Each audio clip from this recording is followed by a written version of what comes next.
Hello, good evening. This will probably be really fast, but I just needed to do a video because I had an enlightening moment as I was processing this out loud. So, the other day I was looking up verses about resentment, and I was around people, but I just said a very simple prayer, just asking God to help me forgive anyone I've held grudges against, any bitterness, things like that. And immediately I felt the difference in my heart, and my heart felt lighter. And I think it's just beautiful. Sorry, that was loud. I think it's just beautiful to see how the Lord is so quick to rush in when we are willing to invite him into any area of our lives. So it just shows how close he is to us and how willing he is to come into our hearts, or to come into this area, or to come bring healing or revelation or clarity in this area. And it blows me away. It blew me away. And it was so simple. It was like, wow, Lord, one moment, and you changed something in me. Why I keep doing that sound? Who's to think, there's so much more he can do if I give him more access to my heart.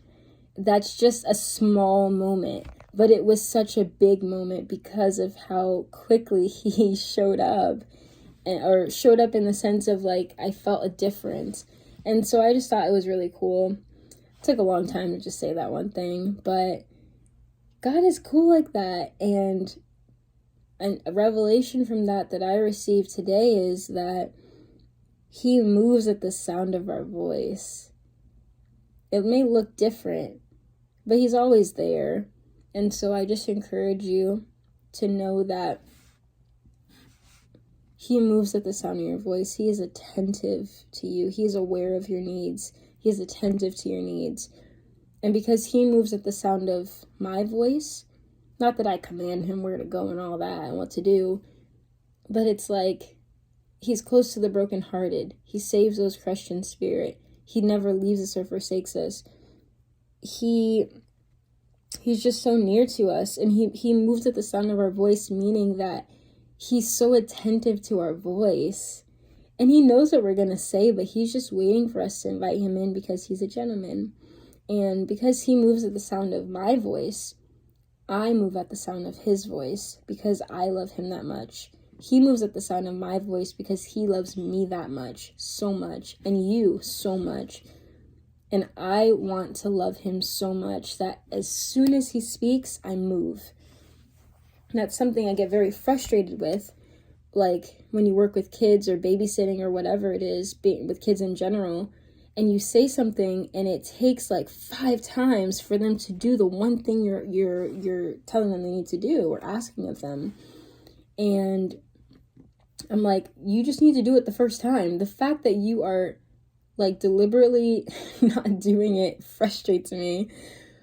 I wonder how much I frustrate God in that sense, but I don't know, but it's really a challenge. It's a challenge. Okay, when the Lord speaks, how quickly am I going to move? Because delayed obedience is disobedience. That's a really hard one, but that's something that I've learned growing up in youth ministry. That's something I would hear. Delayed obedience is still disobedience. So it's just a cool thing. The Lord, he requires things of us, but nothing that he wouldn't be willing to do. If he's requiring us to move like this, you don't think he can move like that too in your life? Of course he can. He can do whatever he wants to. And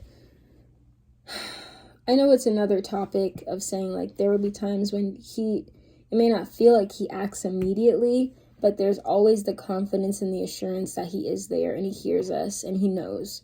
So he always knows the perfect timing. In this case, the perfect timing was immediately.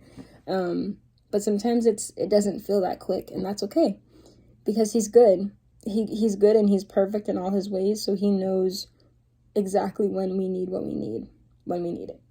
So that's my little tidbit right at 5 minutes. Look at that. So anyway, just a quick little thing. God bless you. Thanks for listening to this quick tidbit. Hope you have a great night.